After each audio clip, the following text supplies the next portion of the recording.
असलम ने धड़कते दिल के साथ दुल्हन का घूंघट उठाया। घूंघट के उठते ही उसके अरमानों पर पानी फिर गया था। असलम ने फ़ौरन घूंघट गिरा दिया।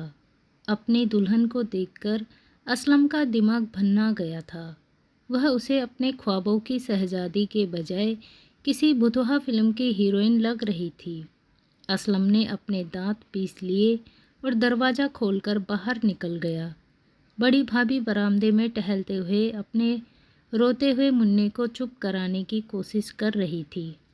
असलम उनके पास चला गया। मेरे साथ आइए भाभी। असलम भाभी का हाथ पकड़कर बोला।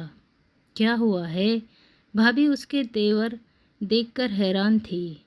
पहले अंदर चलिए। असलम उनका हाथ पकड़कर उन्हें अपने कमरे में ले गया। यह दुल्हन पसंद की है आपने मेरे लिए? असलम ने दुल्हन का घूंघट झटके से उठाकर भाभी से पूछा। मुझे क्या पता था कि तुम सूरत को अहमियत दोगे। मैंने तो सीरत परखी थी, भाभी बोली। आपने किससे कह दिया कि सूरत वालों के पास सीरत नहीं होती? असलम ने जल भुनकर भाभी से पूछा। अब जैसी भी है इसी के साथ गुजारा कर लो, इसी में सारे खानदान की भलाई है। बड़ी भाभी नसीहत देकर चलती बनी। उठो यहाँ से और दफ़ा हो जाओ। असलम ने गुस्से में मुमताज़ से कहा। मैं कहाँ जाऊँ? मुमताज़ ने सहम कर पूछा। उसकी आंखें भर आई थी। भाड़ में, असलम ने झल्ला कर कहा। मुमताज़ चुपचाप बेड से उतरकर सोफे पर जाकर बैठ गई। असलम ने बेड पर लेटकर चादर ओढ़ ली और सो गया। सुबह असलम की आंख देर से खुली। उसने घड़ी पर नज़र डाली। 9:30 बज रहे थे। मुमताज़ सोफे पर गठरी बनी सो रही थी। असलम बाथरूम में घुस गया और फ्रेश होकर कमरे से बाहर आ गया। सुबह सुबह छैला बनकर कहाँ चल दिए देवर जी? कमरे से बाहर निकलते ही छोटी भाभी ने टोक दिया। दफ्तर जा रहा हूँ, असलम ने होंठ सिकोड़ कर कहा। मगर तुमने तो 15 दिन की छुट्टी ली थी। अब मुझे छुट्टी की ज़रूरत महसूस नहीं हो रही। दफ्तर में भी सभी असलम को देखकर हैरान थे, मगर उसके गुस्सेल मिजाज को देखते हुए किसी ने उससे कुछ नहीं पूछा। शाम को असलम थका हारा दफ्तर से घर आया तो मुमताज़ सजी धजी हाथ में पानी का गिलास पकड़े उसके सामने खड़ी थी। मुझे प्यास नहीं है और तुम मेरे सामने मत आया करो, असलम ने बेहद नफ़रत से कहा। जी कहकर मुमताज़ चुपचाप सामने से हट गई। और सुनो, तुमने जो चेहरे पर रंग रोगन किया है इसे फ़ौरन धो लो। मैं पहले ही तुमसे बहुत डरा हुआ हूँ। मुझे और डराने की ज़रूरत नहीं है। हो सके तो अपना नाम भी बदल डालो, यह तुम पर सूट नहीं करता। असलम ने मुमताज़ की बदसूरती पर ताना कसा। मुमताज़ चुपचाप आंसू पीते हुए कमरे से बाहर निकल गई। इसके बाद मुमताज़ ने खुद को पूरी तरह से घर के कामों में मसरूफ़ कर लिया। वह यही कोशिश करती कि असलम और उसका सामना कम हो। दोनों भाभियों के मज़े हो गए थे। उन्हें मुफ्त की नौकरानी मिल गई थी। एक दिन मुमताज़ किचन में बैठी सब्ज़ी काट रही थी। तभी असलम ने किचन में दाखिल होकर कहा, ए सुनो। जी। मुमताज़ उसे किचन में देखकर हैरान थी। मैं दूसरी शादी कर रहा हूँ। यह तलाकनामा है, इस पर साइन कर दो। असलम ने हाथ में पकड़ा हुआ कागज़ उसकी तरफ बढ़ाते हुए कहा। क्या? मुमताज़ ने हैरान से देखा और सब्ज़ी काटने वाली छुरी से अपना हाथ काट लिया। उसके हाथ से खून बहने लगा। जाहिल, असलम ने उसे घूर कर देखा। शक्ल तो है ही नहीं, अक्ल भी नहीं है तुम में। और उसने मुमताज़ का हाथ पकड़कर नल के नीचे कर दिया। मुमताज़ आंसुओं को रोकने की नाकाम कोशिश कर रही थी। असलम ने एक पल को उसकी तरफ देखा।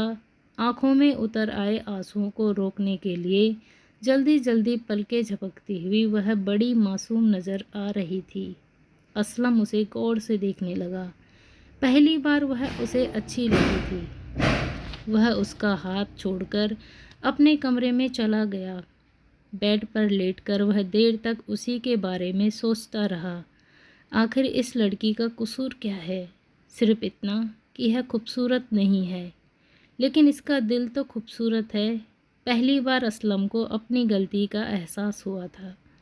उसने तलाकनामा फाड़कर डस्टबिन में डाल दिया। असलम वापस किचन में चला आया। मुमताज़ किचन की सफाई कर रही थी। छोड़ो यह सब और आओ मेरे साथ। असलम पहली बार मुमताज़ से बेहद प्यार से बोला, जी बस ज़रा सा काम है। मुमताज़ उसके बदले मिजाज को देखकर हैरान थी। कोई ज़रूरत नहीं है तुम्हें नौकरों की तरह सारा दिन काम करने की। असलम किचन में दाखिल होती छोटी भाभी को देखकर बोला। असलम मुमताज़ की बाँह पकड़कर अपने कमरे में ले आया। बैठो यहाँ। उसे बेड पर बैठाकर असलम बोला और ख़ुद की उसके कदमों में बैठ गया। मुमताज़, मैं तुम्हारा अपराधी हूँ। मुझे तुम जो चाहे सज़ा दे सकती हो। मैं खूबसूरत चेहरे का तलबगार था, मगर अब मैंने जान लिया है कि ज़िंदगी को खूबसूरत बनाने के लिए खूबसूरत चेहरे की नहीं बल्कि खूबसूरत दिल की ज़रूरत होती है। प्लीज़ मुझे माफ़ कर दो। आप मेरे शौहर हैं। माफ़ी मांगकर आप मुझे शर्मिंदा ना करें। सुबह का भूला अगर शाम को वापस आ जाए तो उसे भूला नहीं कहते। मुमताज़ बोली। थैंक्स मुमताज़, तुम बहुत अच्छी हो।